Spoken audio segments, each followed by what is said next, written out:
In a major trade escalation, U.S. President Donald Trump announced that his proposed 25% tariff on Mexico and Canada and its goods will take effect on 4th of March. But that's not all. Trump also threatened an additional 10% duty on Chinese imports, citing concerns over drugs flowing into U.S. from these countries. Listen in. U.S. President Donald Trump said on Thursday that his proposed 25% tariffs on Mexican and Canadian goods will go into effect on March 4th as scheduled because of what he said were drugs flowing into the U.S. from those countries. The drugs continue to pour into our country, killing hundreds of thousands of people. We're losing substantially more than 100,000 people. I mean, dead. They're dead. The families are destroyed after that happens. Trump also said he would impose an additional 10% duty on Chinese goods on that day. It's 10 plus 10. In 10 case, plus 10 was there confusion on that? There was, sir, yeah. Okay, 10 plus 10. It's a second 10.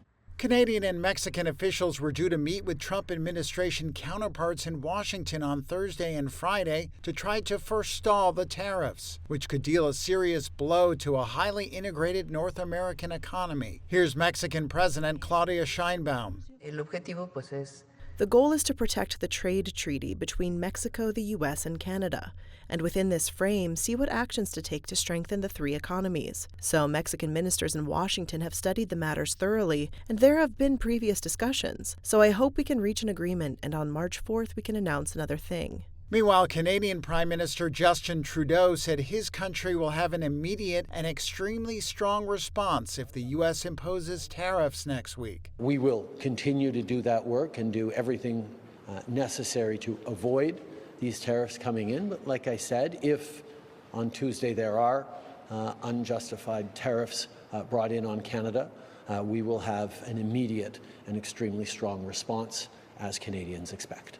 Trump's comments on the matter during his first cabinet meeting on Wednesday seemed to suggest that he may push the deadline back for about 1 month until April 4th. Comments from Trump administration officials indicated that the April deadline was for Trump's reciprocal tariffs, matching import duty rates of other countries and offsetting their other restrictions. Beijing, in a letter to U.S. Trade Representative Jamieson Greer, said China and the United States should address concerns in economic and trade fields through equal dialogue and consultation.